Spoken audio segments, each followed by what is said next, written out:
Hey, Eloise here. Welcome to Clinic Chats.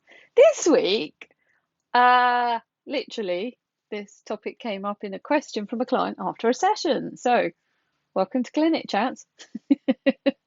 So this is a chat I literally had in clinic this week. So I had a lovely client, lovely lady, who and hello, she's probably watching this, uh, who reached out to me after her first session to ask some questions, and they were great questions, and I loved it. And it was like partly that I hadn't said a couple of things in a session just to clarify some things, which was why she was asking. And then I thought, actually, this makes a really good stepping board to have a conversation for clinic chats, because we can really limit our capacity to heal by having expectations. So that is what I want to talk about this week. Hey, I'm Eloise Axel. I am an intuitive healer based in the UK. Hello, welcome back, or welcome if you're new. So, what I want to talk about, as I've said, is our expectations around healing. Now, this is probably a topic I've touched on before, but maybe we'll have a conversation about it in a different way. So, I was sharing in this chat with this client this morning how I once had a session and with a beautiful man who I used to receive sessions from. And there was one time where we put in the room my dyslexia. I'm very dyslexic. And he was like, "How are you still dyslexic? You've done loads of work. Like we've done loads of work on your brain, like da da da da da." I was like, "Oh, it's curious. Let's see where we can go with this." And looked at my brain, saw there was an issue, sorted it out. And in a way, he had the expectation afterwards, not during the session though, and that's the clear thing, that it would resolve my dyslexia. So, what did I do? I sit back and I observe what changes. Now, sometimes we can change immediately in that moment, and we go, "Oh, okay, that session caused this." But I know with me, sometimes, especially when it's a deeper session, it can take months to kind of come out what the shift is. So it was about 3 months later I realized what had changed, and it wasn't my dyslexia. Had it eased a bit? Maybe. I actually had a year where I was so stressed out with my dyslexia. I'd actually got lost on public transport because of my brain one day. I mean, it was a whole really stressful time. Like my dyslexia had just turned the volume up.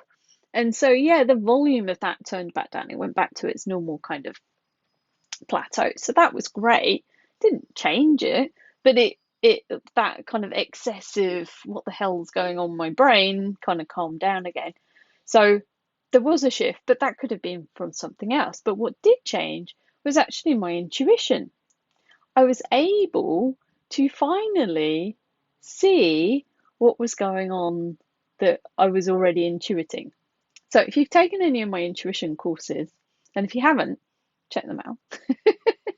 Uh, I always say that, we're all intuitive, but sometimes we can actually have blocks.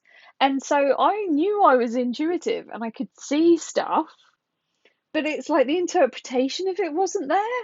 And a lot of psychic people go, "Wow, you're really intuitive. You see a lot." And I'm like, "Yeah, but it feels like it's behind a wall. Like I can't see it, whatever I do."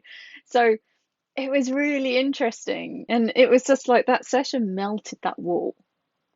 Now, our intuition, I feel, it's always there, we're all intuitive, but it begins to expand as we learn to trust it and we learn to play with it. As I always say, make your intuition your best friend. Once we get to that place, it doesn't so much evolve, but our interpretation of it improves, and our ability and willingness to go there and see it improves. So it's always there, but we're not always willing to go there and look at it, if that makes sense. So it doesn't really get better, but you know, it's an interesting journey. Anyway, I digress. So that was one session where we put something in the room, which is always I say, if you ever book a session with me, I'm like, hey, what do you want to put in the room? We put something in the room. We both came together thinking, okay, let's play with that problem. But when we go into the session, as I work now with my clients, I open to the possibilities of what's possible. I don't limit it. So neither of us, we both went to that session going, oh, let's play with the intuition. We didn't go, right, let's fix the intuition and only focus on that, because it unlocked so much for me. I wouldn't be sat here now today if we hadn't done that work. So, it's kind of cute. And this conversation with my client this morning, and a video I was watching earlier, and culmination of things this morning, kind of coming to this energy to talk about this, how we can limit what we're willing to receive in life, what we're willing to be, what can show up by our expectations. Now, if you know me, I talk around this a lot. But we can do it in sessions as well. So if I go to a session going, I want to fix this one thing, please, I'm letting, there's no possibility in my mind that it's worked unless that thing has changed. Now, what we can do with a session sometimes is change something over here, and then that has a ripple effect that could take 2 years to get to that thing that you want to shift. We don't know. I had a lovely lady back when I did face-to-face clinic in Reading come to me. Hello, if you're watching. And she wanted to stop smoking. And I was like, oh, okay. So we did a session. We went, we'll put it in the room, and then we let go and see what the possibilities were. Now, I didn't see her for like 6-9 months, something like that. And then when I saw her, she was like, oh, I have to tell you what happened. So what changed was her confidence. Her confidence improved. And so she started asking for what she wanted in life. She started asking for help. She started stepping up in what she was doing in her world and what she was being. And that gave her the confidence to stop smoking. So she attributed it that she knew it had come from the session, but not in the way either of us expected. So it was kind of fun. That's a really nice example as well. So sometimes we can work on that thing, but we might have to go around, the trees a little bit and do more than one session to get there. Or it's going to take time, and that kind of ripple effect of the session is changing and bringing possibilities and orchestrating things in the universe and your body to get to that shift that you want. Sometimes we're not ready for it. Sometimes we are. There's so many different ways that we heal. It's very complicated. It's not simple. Now, I always say, set an expectation, set an intent for something, put something in the room that you want to work on, because you might as well just ask, but then let go and see what changes. Really let go. So when I do a session, I really kind of surrender to what the possibilities are and what we can change that day. It's like our intuition, our body knows what we need. It's not always what we want. Like I put a call out to the universe. If you've taken my Intuition Talks Mastery course, I give a tool in there that you can use to bring people back into your life. And I was using it to call in someone in particular, and someone else showed up. But actually, that's absolutely what I needed. I was like, but I'm still calling this person, and then I went, oh no, it's not significant. Like they don't need to be in my life. This person does. It's perfect. It's really fun. So, we don't always get what we want. We get what we need. It's complicated. When we put things out there, we might as well ask, set our intent, and then just see what shows up. So if you book a healing session and you're expecting that thing to shift and only that thing to shift, you're really limiting your capacity to receive, and you're limiting the capacity of the session to heal. I used to share an example when I taught a particular class. Like if someone has a cold, if I came to the session and went, right, I'm going to fix their cold, I don't know that they haven't got some other life-threatening issue going on in their body that I can't see, that I'm not aware of. And by limiting the session just to fixing their cold, I'm ignoring this other possibility which could save their life. So, like, we don't always know what's going on under the bonnet in our bodies. We don't know what's going to happen in the next 6 months. Your body does know. Interesting. So, I've seen it time and time again in clinic. It's like we go to things in clinic and like, what on earth is this about? And then 6, 9 months, 12 months later, the client's like, oh, how did my body know that that was going to happen? Like, like, it wasn't on the cards at all. It's really like specific things. It's very, very cute. In our environment that change. It's very entertaining, but the body knows. So if we come to a session and we start limiting what we think is possible or limiting how we can receive, we're missing out on the possibilities.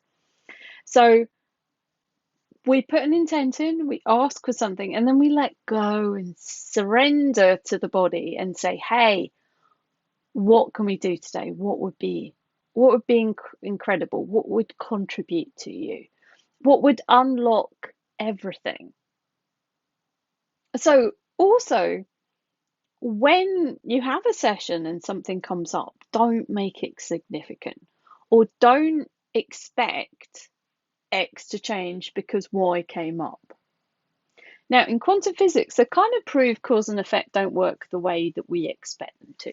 So we have a cause, we expect a effect. I work my body really hard, I will be tired. Like they kind of come together as a team. But as I quite often share, I've had experiences in my life where my body's been really tired. I'm like, why am I really tired? And then I do the thing that tires it out. Literally, I have witnessed this. And the first time it happened, I was like, oh, it was like my body. I did some really intense exercise for like 2, 3 days. And the week before, my muscles were really aching. I was like, why are my muscles aching? How am I going to do that thing this weekend when I'm feeling this, like, so much pain? And then I was absolutely fine during the physical thing. And then afterwards, I just felt really exhausted. And I was like, it's like my body separated the muscle ache and the exhaustion into two different pots. Gave me one before the event, one after it, all caused by that weekend. Now, you may think, Eloise, you're insane, but no, I see all the time cause and effect doesn't work the way we expect it. So, how can we expect a session to do what we expect? Time does not exist. Quantum physics tells us time does not exist. Everything's happening in one moment. So there is no separation. Everything is connected. So when we do a session, especially the way I work, like, we're just opening to the possibilities. We're opening to what's possible. I don't want my clients to limit their sessions. That's a great reminder if you're a client, not to expect an outcome from a session. Like, if you come into a session with a bad shoulder, we might work on it if your body wants to. There might be something happening next Tuesday that's going to help it. So I don't need to work on that in your session. We don't know. But if you come away from the session going, oh, I've still got bad shoulder, it didn't work. Wait, don't, it's just like hilarious. But also, like, if your kidney comes up in a session, don't make it that your kidney's broken, because it's not. If it's come up, it's probably fine. It just needs a bit of a tweak. But your kidney getting more healthy, more strong, gives you the courage to let go of the fear and move forward in life. Like, there could be like magical ways that things are kind of interwoven and interconnected. So if something comes up in a session, we don't want to make it significant. We don't want to put structure to it, to put expectations to it, and to limit what it could be. And as I said to my client this morning, like, if I go into a session, I go, okay, we are going to that one teeny weeny little incident that happened in your life when you were 6 years and 1 month old. This happened. Like, yeah, sometimes we need to do that. That's great. And if that incident at 6 years and 1 month old was around fear, what if we just clear the major incident about fear and your body goes, oh, okay, the first thing on my list is that thing that happened at 6 years old and 1 month. And then the next time you listen to the session, it's like, hey, that thing happened when around my 14th birthday. I want to work on that now. And then the next time you listen to it, like, do you see what I mean? It's like, I don't want to limit what we're shifting in your session. I want to keep the possibilities open. I want to keep the bandwidth open so that your body can take from it what it wants. So that if you listen to the session again and again and again, it can kind of just keep ticking off its list of things that it wants to work on or clear or look at without having that narrow focus and that expectation and that structure that this is the thing that we're shifting. So, long conversation here, but thanks to my client for bringing it up. Like, we don't want to limit. We don't want to limit what we do. We don't want to limit how we receive it. We don't want to limit how it's going to show up and work for us. We want to stay open to the possibilities. That's where the magic comes in the chaos, in the exploration, in the adventure, in the just the possibilities. Like, the moment we start to put structure on something, the moment we start to limit it, the moment we make things significant, we're shutting down on what is possible. So if you're having a session with anyone, not just me, go to it with lightness. Go to it with, this is my expectation, this is my ask. This is my intent, this is my ask, and then see what changes. So after a session, I encourage my clients to go away and just observe what changes, not to make anything that came up in the session significant, not to have expectations on how the session, what the session was about how it's going to change them, like to really let go, and receive. Because going into that possibility and that chaos and just allowing things to keep expanding and changing, that's where the possibilities are. When we have rigid expectations and we only allow things to show up in the way we expect them to, it just shuts our life down so much. So where are you putting structures in your life and not embracing chaos? Where are you limiting your life? I quite often use the example of money, as I did with my client this morning. Like, if I have an expectation that I have to work to receive money, let's say you're in a job, if your only expectation is that that job funds your life, and that is the only way that you can make money, you've already limited everything. The expectation is, I have to work more hours, I have to put more effort in, I have to receive more money. What if there are other possibilities? It's like, hey, money, where else can I receive you? Now, I'm not saying you're all going to win the lottery, but weird things happen. Money comes to you in unexpected ways. And yeah, and we have to just be the ask for it and see what shows up. Money's quite a way that we can limit how it shows up, and we have expectations and judgments on where it can show up and when it can show up. And if we just let go, sometimes, it just comes from really weird sources. Yeah, we really can limit what shows up in our lives when we have judgments and expectations on what can show up, when it can show up, how it can show up, that it will show up. I mean, it is quite exhausting. So, where are you limiting your life? Where are you limiting your receiving? Where are you limiting your healing by your expectations and your structures? Something to think about. Anyway, if you've got any questions or comments on this, please comment below. And if you like this video, please like, subscribe, hit the notification bell thing if you want to. And it'd be great to grow this channel a little bit and reach some more people. So any contribution is received. But no expectations. You do you. But it's free to subscribe. Just saying. Anyway, any questions, comments, please pop them below. I'd love to carry on with this conversation. Have a great day. Take care. Bye.